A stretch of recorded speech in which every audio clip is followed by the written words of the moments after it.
Function வைக்கிறோம். இன்னைக்கு ஓதுனதுல 24 சூறா முடிஞ்சிருச்சு. அதாவது சூரத்துல் நூர் முடிஞ்சிருச்சு. அந்த சூறால 41 ஆயத்து அல்லாஹ் சொல்றான்.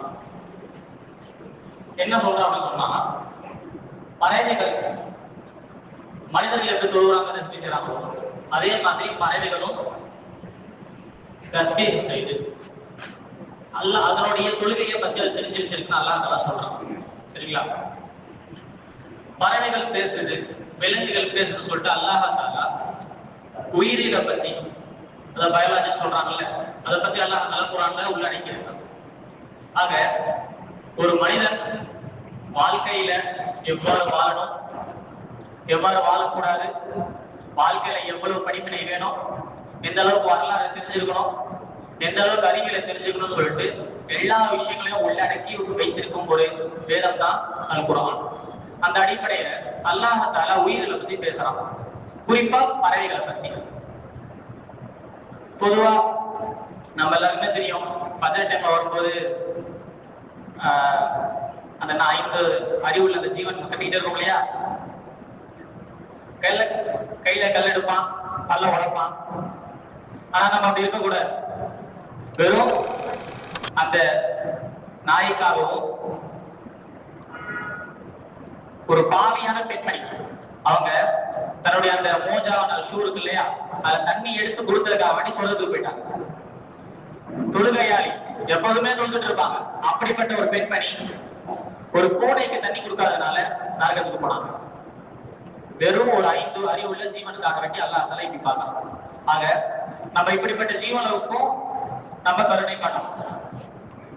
அந்த அடிப்படையில அல்லாஹ் தஆலா குர்ஆன்ல சொல்லியிருக்கும் வசனம் என்னன்னா, பறவைகளும் அல்லாஹ்வை துதிக்கின்றன, துதிப்பாடுகின்றன, தஸ்பீஹ்கள் செய்கின்றன. சுலைமான் அலைஹிஸ்ஸலாம் நம்ம எல்லாருக்குமே தெரிஞ்ச ஒரு ஃபேமஸான நபி. அவங்க காலத்துல அவங்களுக்கு பல அற்புதங்கள் இருந்துச்சு. அது ஒரு அற்புதம் என்னன்னா, உயிரினங்கள் பறவைகள் பேசுற விஷயம்லாம் அவங்களுக்கு புரியும். அந்த மாதிரி எறும்புகள் பேசுனா அவங்களுக்கு எல்லாருமே புரியும், நம்ம எல்லாரும் தெரிஞ்சதுதான். அப்படி தஸ்பீஹ் செய்யறத பத்தி அவங்க நிறைய விஷயம் சொல்றாங்க. அந்த அடிப்படையில நம்ம குர்ஆன்ல விஷயம் பார்ப்போம். அதாவது இந்த பறவைகள்லாம் இதெல்லாம் தஸ்பீஹ் ஓதுன்னு சொல்றாங்கல்ல, என்ன தஸ்பீஹ் ஓதுது அப்படின்னு கேட்டா, சுப்ஹானல்லாஹி வ பிஹம்திஹி என்ற தஸ்பீஹ் ஓதுது. இதற்கு ஆதாரமா இது ஏன் அப்படி சிறப்பு அந்த அளவு போகுது நம்ம பார்ப்போம். ஜக்கரியா அலைஹிஸ்ஸலாம் நேற்று கூட வந்து மரியம் அலைஹிஸ்ஸலாம் பத்தி பேசினாங்க.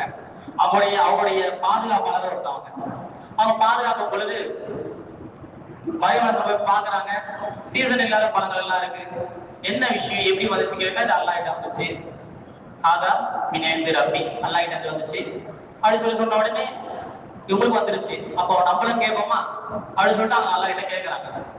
கேட்கும் பொழுது எப்படி கேட்க, எந்த நிலைமை அவங்க இருக்காங்க அப்படின்னு சொன்னா, 120 வயசான ஒரு முதியவர், அதாவது தள்ளாத வயது, கடைசி ஸ்டேஜ். அவங்களுடைய மனைவி 98 இருந்து 99 வயதுக்குள்ள அவங்களுடைய மனைவி இருக்காங்க. இந்த நிலைமையில உம்ராத்தி ஆகிர், அதாவது மனைவி எப்படின்னா மலட்டுத்தன்மை, கடைசி அவங்களும் கடைசி நிலைமை தான் இருக்காங்க. இந்த நேரத்துல அல்லாஹ் தஆலா கிட்ட கேட்கிறான் குழந்தை. அப்பவும் அல்லாஹ் தஆலா குழந்தை தருவன்னு சொல்லிட்டு சொல்லிட்டான். சரி, குழந்தை அதற்கு ஒரு அத்தாட்சியா ஒரு சந்தோஷம் ஏதாச்சும் வேணும் இல்லையா? அதுக்கு அல்லாஹ் தஆலா குர்ஆன்ல அவங்களுக்கு நாம அல்லாஹ் கிட்ட கேட்கிறாங்க. அதுக்கு அல்லாஹ் தஆலா சொல்றான், ஃபர்ஸ்ட் கேட்கறாங்க, என்ன கேட்கறாங்க, கால ரப்பி ஜஅல்லி ஆயா, எனக்கு ஏதாச்சும் ஒரு அத்தாட்சி கிடைக்குமா அப்படி கேட்கும் பொழுது அவங்க அல்லாஹ் தஆலா சொல்றான், உனக்கு அத்தாட்சி இருக்கு, என்னன்னா 3 நாளைக்கு யார்கிட்டயும் பேசாதீங்க, இல்ல ரம்ஸான், செய்கையாய தவிர வேற எதையாலும் பேசக்கூடாது, வெறும் சைலண்டா இருந்தா போதும். 3 நாளைக்கு தான் அத்தாட்சி. 3 நாள் பேசாம வெறும் செய்கையா தலையாட்டுறாங்க இல்லையா, தலையாட்டுறது, கையாட்டுறது, கண்ணு காட்டுறது, இதெல்லாம் இருக்கு இல்லையா, இதை வச்சுதான் பேசணும் மக்கள் கிட்ட, வேற எதுவும் பேசக்கூடாது. 3 நாள் இப்படியே போகுது. அது முதல் நாள் சரி வாய் வச்சு என்ன பண்றது அப்படின்னு கேட்டா, காலையிலும் மாலையிலும் தஸ்பீஹ் ஓதிக்கிட்டே இருக்க. அதுதான் வெறும் 3 நாள் வெறும் அவருடைய அமல் என்னன்னா வெறும் தஸ்பீஹ் செய்யும். இப்படி எல்லா அமலும் போக இருந்தாலும் வெறும் நாவால பயன்படுத்த ஒரு தஸ்பீஹா இருந்தா அவங்களுக்கு முதல் நாள் என்ன தஸ்பீஹ் சொன்னா சுபஹானல்லாஹி வ பிஹம்திஹி சுபஹானல்லாஹி அலீம். இதை அடுத்து ஜத்துஸ்தானி நம்முடைய இரண்டாவது தாதா நூஹ் அலைஹிஸ்ஸலாம் அவங்க 950 வருடங்கள் வாழ்ந்தாங்க. நம்ம எல்லாருக்கும் தெரிஞ்சதுதான். கடைசி காலகட்டத்துல அவங்களுடைய சக்ராத் மௌத்ல கடைசி நேரத்துல அவங்களுடைய பிள்ளைகளை சந்ததியினர் எல்லாரும் கூப்பிட்டு 2 விஷயம் சொல்றாங்க. முதலாவது விஷயம் என்னன்னா கலிமாக்களை விடக்கூடாது. முதல் கலிமா என்னன்னா லா இலாஹா இல்லல்லாஹ் என்ற இந்த கலிமா நம்ம ஹஸரத் பஜர் ஹசன் எல்லாம் சொல்லி தராங்க. அந்த கலிமா தான். அந்த கலிமா ஓதிக்கிட்டே இருக்கணும். அந்த கலிமா ஓதுனா என்ன சிறப்பு அப்படின்னு சொன்னா 7 உலகங்களையும், அதாவது 7 பூமிகள் 7 வானங்கள் எல்லாத்தையும் ஒரு சைடு வச்சு வெறும் லா இலாஹா இல்லல்லாஹ் என்ற அந்த வார்த்தையை விட்டா லா இலாஹா இல்லல்லாஹ் உறுதியாகவும் வலிமையாகவும் இருக்கும். அப்படி சிறப்பை பெற்ற ஒரு வார்த்தை தான் லா இலாஹா இல்லல்லாஹ். இதை அடுத்து இரண்டாவது கலிமா சொல்லி கொடுத்தாங்க சுபஹானல்லாஹி வ பிஹம்திஹி என்ற வார்த்தை. இந்த வார்த்தை இருக்கு இல்லையா, இன்னஹா ஃபஇன்னஹா ஸலாத்து குல்லி ஷைஇன். இந்த வார்த்தை இருக்குல்ல சுபஹானல்லாஹி வ பிஹம்திஹி, இந்த வார்த்தை என்பது எல்லா படைப்பினங்களுக்கும் ஒரு தொழுகை மாதிரி. நம்ம தொழுகிறோம்ல, அவங்களுக்கு தொழுகை என்னன்னா வெறும் சுபஹானல்லாஹி வ பிஹம்திஹி. பிஹா யுர்ஸகுல் ஹல்கு, மேலும் எல்லா படைப்பினங்களும் சாப்பாடு அல்லாஹ் தஆலா தரான் இல்லையா, அது இந்த சம்பளம் ஒரு உழைப்பு மாதிரி தான் இந்த சுபஹானல்லாஹி வ பிஹம்திஹி. ஆக எல்லா பறவையினங்களும் ஏன் சின்ன சின்ன மரங்களும் மரக்குச்சிகளும் செய்கின்ற ஒரு தஸ்பீஹ் தான் சுபஹானல்லாஹி வ பிஹம்திஹி. இதை ஓதுறதுனால தான் காலையில வெறும் வயிற்றோடு வெளியேறும் பறவைக்கு அல்லாஹ் தஆலா வயிறு நிரம்ப உணவுகளை கொடுத்து திருப்பி வீட்டுக்கு அல்லாஹ் தஆலா வைக்கிறான். ஒரு சின்ன பறவைக்கும் சின்ன புழுவுக்கும் நம்ம எல்லாம் தெரிஞ்ச விஷயம், எல்லாருக்கும் தெரிஞ்ச விஷயம் தான். சின்ன புழுவுக்கும் அல்லாஹ் தஆலா உணவு கொடுக்கறானா இல்லையா, அதற்கான காரணம் சுபஹானல்லாஹி வ பிஹம்திஹி என்ற இந்த தஸ்பீஹ் தான். ஆக இதுக்கு அடுத்து புகாரி ஷரீஃப், அதாவது குர்ஆன் இருக்கு. உலகத்திலேயே சிறந்த கிதாப்னு சொன்னா குர்ஆன் ஷரீஃப் தான், நம்ம எல்லாருக்குமே தெரிஞ்சது. இதை அடுத்து சிறந்த ஒரு கிதாப் அப்படின்னு சொன்னா புகாரி ஷரீஃப். இந்த புகாரி ஷரீஃபினுடைய 7563வது ஹதீஸ், அதாவது கடைசி ஹதீஸான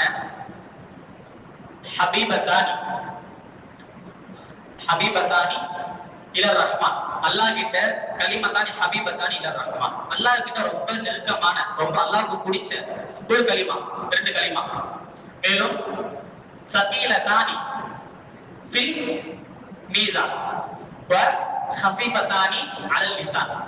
நாவுக்கு சொல்றதுக்கு ரொம்ப ஈஸியா இருக்கும் வெறும் சுபஹானல்லாஹி வ பிஹம்திஹி.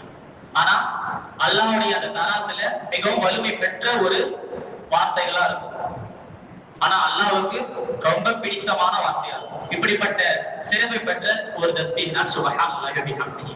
ஆக 950 வருடங்கள் வாழ்ந்த நூஹ் அலைஹிஸ்ஸலாம் அவங்களும் நமக்கு கற்றுத்தந்த ஒரு துஆ, முழு உலகத்தையும் கட்டி ஆழ்ந்த சுலைமான் அலைஹிஸ்ஸலாம் அவர்கள் நமக்கு கற்றுக் கொடுத்த ஒரு துஆ, மேலும் இந்த உலகத்திற்கே ரஹ்மத்தான நாயகம் ஸல்லல்லாஹு அலைஹி வஸல்லம் அவர்கள் கற்றுத் தந்த ஒரு துஆ சுப்ஹானல்லாஹி வ பிஹம்திஹி. ஆக நம் வாழ்க்கை இந்த துஆவுக்கு நம்ம எல்லாருமே தெரியும், ஒரு தேவையில்ல, டைம் தேவையில்ல, எப்பவனா ஓதிட்டே இருக்கலாம். இன்னா சுப்ஹானல்லாஹி வ பிஹம்திஹி, நடந்தா சுப்ஹானல்லாஹி வ பிஹம்திஹி, உட்கார்ந்தா சுப்ஹானல்லாஹி வ பிஹம்திஹி, எப்பவுமே ஓதிட்டே இருக்கலாம். இப்படி சிறப்பு பெற்ற ஒரு தஸ்பீஹ் தான் சுப்ஹானல்லாஹி வ பிஹம்திஹி. ஆகையால் நம் வாழ்க்கை குர்ஆன் ஓதுவதோடு அதை அடுத்து தஸ்பீஹ்களும் ஓதுங்கள்.